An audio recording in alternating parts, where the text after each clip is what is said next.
Salam sejahtera Malaysia, denyut nadi suara rakyat bergema di channel ini. Terima kasih kerana bersama-sama dalam channel ini untuk mendapatkan berita-berita dan ulasan-ulasan terbaik untuk seluruh rakyat Malaysia. Bagi anda yang pertama kali bersama-sama dalam channel ini, sila tekan butang subscribe, like dan share. Malaysia kita punya, cintai Malaysiaku, kita jaga kita.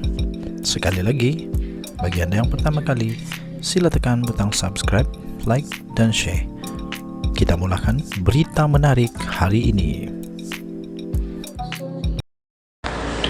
Salam sejahtera Malaysia, denyut nadi suara rakyat bergema di channel ini. Berita terkini yang mengejutkan seluruh Malaysia. Berita daripada malaysiakini.com. Blok DAP akan jadi tuan. Polis siasat anak bekas timbalan Perdana Menteri. Berita penuh. Tamrin Abdul Ghaffar, anak bekas timbalan Perdana Menteri, akan disoal siasat oleh polis Selasa depan berhubung catatan blognya yang meramalkan penguasaan DAP terhadap politik Malaysia pada masa hadapan. Tamrin dijadual memberikan keterangannya itu kepada pihak polis pada 16 April pada jam 10.30 pagi. Demikian kata Peguam Tamrin Rafiqi Rashid Ali kepada Free Malaysia Today. Tamrin adalah anak kepada Allahyarham Abdul Ghaffar Baba. Dalam catatan blog Tamrin bertarikh 4 April, dia berkata, semua orang Melayu dan Raja-Raja Melayu mesti sedar bahawa malapetaka akan menimpa mereka jika DAP mengambil alih. Hantaran Tamrin yang bertajuk 10 tahun lagi DAP akan jadi tuan itu menyatakan DAP mempunyai blok terbesar ahli parlimen dalam kerajaan persekutuan pada hari ini dengan 42 kerusinya. Katanya, bolehkah kita bayangkan 22% DAP menguasai 70% bangsa Melayu di tanah Melayu ini? Soalnya pun begitu, tidak jelas dari mana dia mendapat angka 22% itu. Semalam, bekas Menteri Undang-Undang Zaid Ibrahim berkata, dia telah menelefon Tamrin untuk tidak terlalu keras pada catatan di blognya itu. Katanya, jika tidak, Bukit Aman akan datang panggil. Katanya sambil merujuk kepada ibu pejabat polis itu. Bagaimanapun amarannya terlambat, kerana Tamrin memaklumkan dia telah pun dipanggil oleh Bukit Aman. Namun Zaid mengecam tindakan polis itu. Berkata dia terkejut polis akan memanggil seseorang berdasarkan ramalan. Dia melahirkan rasa ingin tahu siapa yang membuat laporan polis terhadap Tamrin berhubung perkara itu.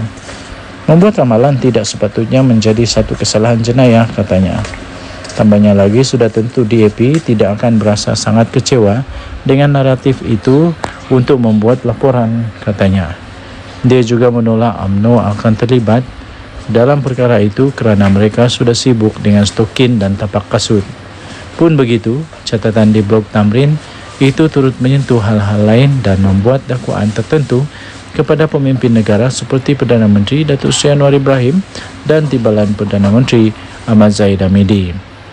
Denyut nadi suara rakyat bergema di channel ini. Jangan lupa untuk tekan butang subscribe, like dan share. Malaysia kita punya, cintai Malaysiaku, kita jaga kita. Kita jumpa lagi. Selamat Hari Raya kepada seluruh rakyat Malaysia. Bye-bye. Salam sejahtera Malaysia. Wow. Megat Zulkarnain digugurkan daripada bos UMNO di Selangor dan diganti oleh Tengku Zafrul. Huyo, kasih tanda besar-besar soalan. Kasih tanda soalan besar-besar di sana. Kita tahu sebelum ini Tengku Zafrul telah meletak jawatan sebagai bendahari untuk UMNO Selangor. Kemudian dia banyaklah pendedahan yang dia buat, antaranya sebab dia meletak jawatan sebab pandangan dia, kalau pandangan dia tidak diterima, wajarlah untuk dia letak jawatan. Kemudian dia kata banyak yang tak ada di UMNO Selangor. Jadi ada artikel ni daripada sabudin.com.net, gugurkan Megat Zulkarnain. Maksudnya apa? Pecat Megat Zulkarnain dan lantiklah Tengku Zafrul untuk ketua UMNO Selangor. Wow. nampaknya UMNO semakin dalam keadaan yang hangat sekarang. Selepas melepaskan jawatan sebagai Bendahari UMNO Selangor, Tengku Zafrul Tengku Abdul Aziz nampaknya terus bersuara mengenai permasalahan dan kekurangan yang ada di dalam parti itu di negeri Selangor. Bahkan katanya sejak PRU 15 di mana UMNO tidak menang walau satu kursi pun, diikuti pula dalam PRN yang memperlihatkan UMNO hanya menang 2 kursi saja. Tiada apa-apa yang dilakukan oleh kepimpinan UMNO negeri itu untuk memulihkan kedudukan parti.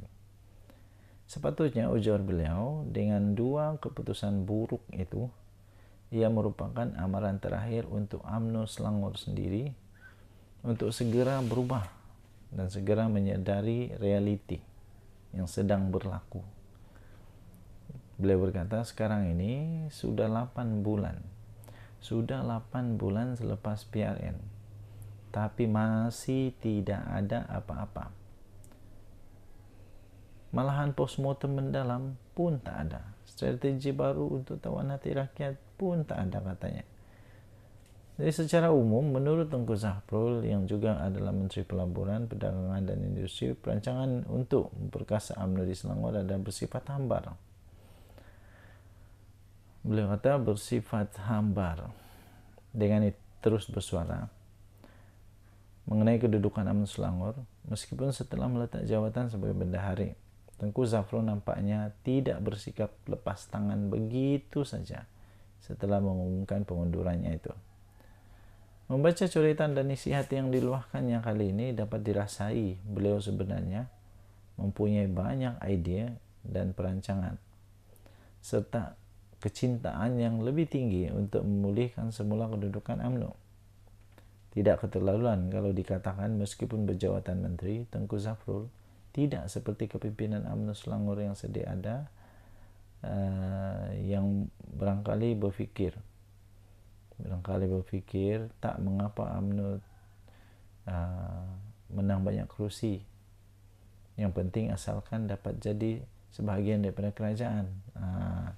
Sebaliknya, Tengku Zafrul mahu UMNO untuk dapat memenangi lebih banyak kursi kalaupun tidak mampu untuk berkuasa selepas ini. Untuk itu, ada baiknya mungkin jika Presiden UMNO Ahmad Zahid Hamidi segera menggugurkan Mergaz Zulkarnain Omardin. Ini maksudnya memecat Mergaz Zulkarnain Omardin daripada jawatannya sebagai pengurusi UMNO Selangor, dan selepas itu melantik Tengku Zafrul sebagai penggantinya. Mergaz Zulkarnain yang kalah di Parlimen Gombak pada PRU 15, kemudian kalah lagi di Dun Gombak Setia ketika PRN. Cukuplah sekadar jadi setiausaha politik Zahid Hamidi dan Ketua UMNO bagian Gombak saja. Sudah sampai masanya untuk beliau diganti segera. Dia ada selama ini pun macam tiada. Cobalah try Tengku Zafrul pula. Mana tahu sebagaimana dia rajin bercakap, dia juga rajin bekerja, kata Sabuddin Husin 6 April 2024. Dejan Adi Suara Rakyat bergema di channel ini. Kita tengoklah betulkah. Tapi daripada dia dipecat, kalau betul-betul dia memang dah tak berguna, tak ada impact yang baik kepada UMNO, daripada dia dipecat, lebih baiklah dia letak jawatan. Sebab kalau dipecat, kalau kita nak minta kerja, kita bagi resume, dan bila kita bagi resume itu ada tulis sebelah sana dipecat, itu resume yang tak bagus. Tapi daripada dipecat, lebih baik letak jawatan. Lepas itu bagilah orang yang lebih pandai, orang yang lebih dapat membawa UMNO untuk menjadi parti yang kuat semula. Kalau memang betul Mergaz Zulkarnain tak boleh lagi bertanggungjawab, tak boleh lagi memberi idea, tak ada impact yang bagus lagi untuk perkembangan UMNO, untuk menjadi parti yang dihormati semula seperti dulu. Letak jawatan je lah. Lepas tu ditambah lagi pula itu sejarah Megat Zulkarnain sendiri. Di parlimen pun dia kalah, pilihan raya parlimen dia kalah. Lepas tu pilihan raya apa lagi? Pilihan raya PRN tu untuk untuk DUN pun kalah juga. Jadi itu maksudnya dia pun memang kalah lah. Memang kalah. Cuma saja mungkin kerana dia orang yang paling berpengalaman, orang lama di dalam UMNO Selangor, tahu selok belok, mungkin dia juga kerana rapat dengan Zahid Hamidi. Jadi mungkin itu mempengaruhi bahawa dia untuk dilantik menjadi ketua UMNO di Selangor. Tapi kalau memang semua itu sudah ditolak ataupun semuanya tidak lagi berjalan seperti sepatutnya, baguslah untuk dia letak jawatan je lah. Jangan dipecat, jangan sampai dipecat tu bikin malu. Tapi kalau letak jawatan tu biasalah kan, letak jawatan, cari kerja yang lain.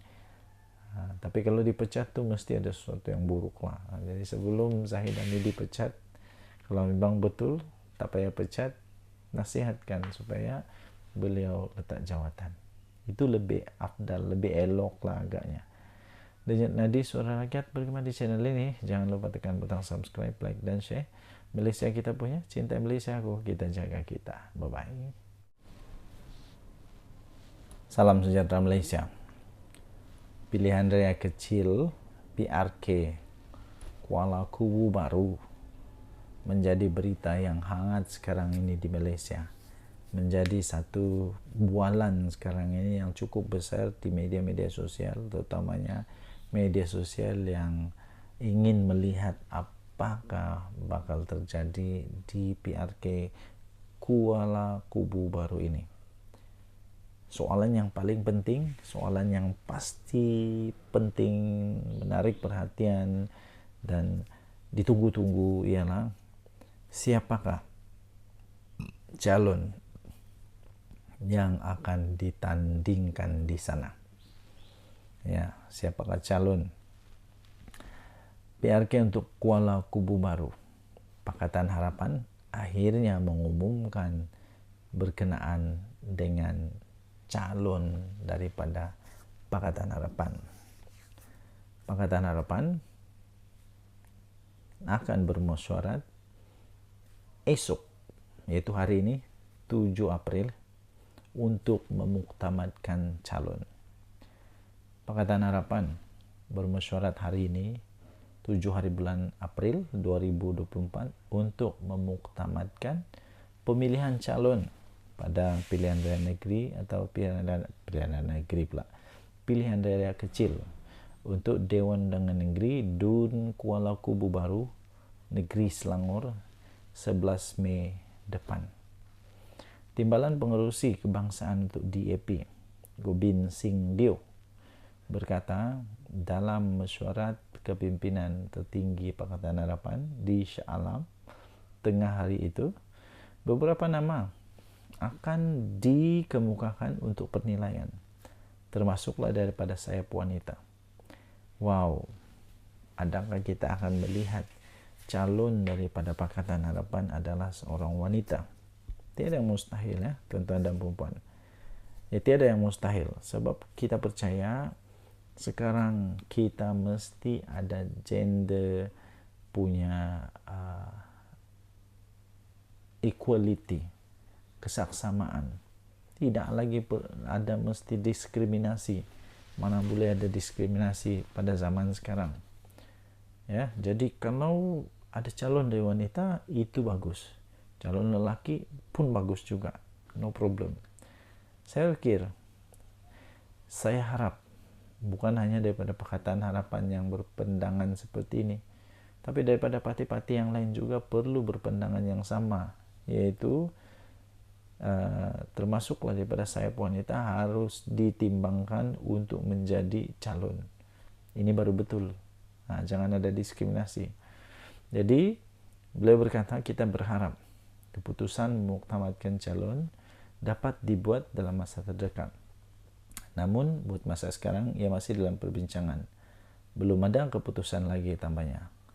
Tapi kata dia, soal parti mana yang akan bertanding itu telah ditentukan, ia calon PH, yaitu perpaduan daripada DAP, katanya pada hari ini. Jadi sudah pun ditentukan menurut kata dia ini, yaitu calon itu daripada Pakatan Harapan, calon daripada Pakatan Harapan perpaduan, maksudnya daripada kerajaan ialah daripada DAP, katanya hari ini. Jadi daripada DAP, bukan daripada PKR, mungkin bukan daripada Barisan Nasional, bukan, tapi daripada DAP, dan mungkin bukan juga daripada Amanah, tapi dari DAP. Pengurusi DAP Selangor itu berkata demikian kepada media selepas program ikhlas MYNIC Sinari Ramadan Raikan Syawal di Damansara, Selangor. Seramai 48 individu daripada 12 keluarga asnaf telah dibawa untuk membeli barangan persiapan Aidilfitri masing-masing. Suruhanjaya Pilihan Raya Malaysia SPRM pula. Suruhanjaya Pilihan Raya SPR menetapkan tarikh penamaan calon dan pengundian awal untuk PRK berkenaan masing-masing pada 27 April pada Sabtu dan 7 Mei pada Selasa. Kerusi Dun Kuala Kubu Baru telah menjadi kosong susulan daripada kematian penyandangnya, iaitu Lee Ki Hiong, 58 tahun pada 21 Mac yang lalu. Mendiang yang telah menjadi ahli Dewan Undangan Negeri Adun Kuala Kubu Selangor, Kuala Kubu Baru di bawah Parlimen Hulu Selangor sejak tahun 2013 lagi, telah meninggal dunia selepas bergelut dengan melawan kanser sejak beberapa tahun yang lalu. PRK Kuala Kubu Baru adalah PRK ke-7 selepas pilihan raya umum PRU ke-15 pada 2022 yang lalu. Daftar pemilih pilihan raya bagi PRK Kuala Kubu Baru itu adalah sebanyak 40,226 orang, yang terdiri daripada 39,362 pengundi biasa, 625 anggota polis dan 238 anggota tentera. Wow, ini hampir 1,000 orang daripada anggota polis dan tentera. Ramai. Dan pasangan serta seorang pengundi tidak hadir luar negara. Pertama yang menarik perhatian saya ialah anggota polis dan anggota tentera yang hampir 1,000 orang. Ini boleh menentukan kemenangan. Ini boleh menentukan kemenangan ini. Sebab pilihan raya yang lalu ada menang sampai 100 undi je tau. Ini 1,000 banyak nih. Hampir 1,000. Okey, jadi ada beberapa artikel yang saya baca menyatakan bahawa pembangkang Perikatan Nasional yakin mahu boleh rampas Kuala Kubu Baru ini. Tapi betulkah dorang berkemampuan? Betulkah dorang ada kemampuan? Dan ini akan menjadi, mungkin boleh menjadi satu titik tanda kekuatan PH perpaduan ini, kerajaan perpaduan. Dan ini juga akan menjadi titik tanda sekuat mana lagikah Pakatan Harapan di Selangor, terutamanya DAP di Selangor. Sebab kalau saya tidak silap, penyandang dari dulu ini yang telah meninggal dunia ini daripada DAP.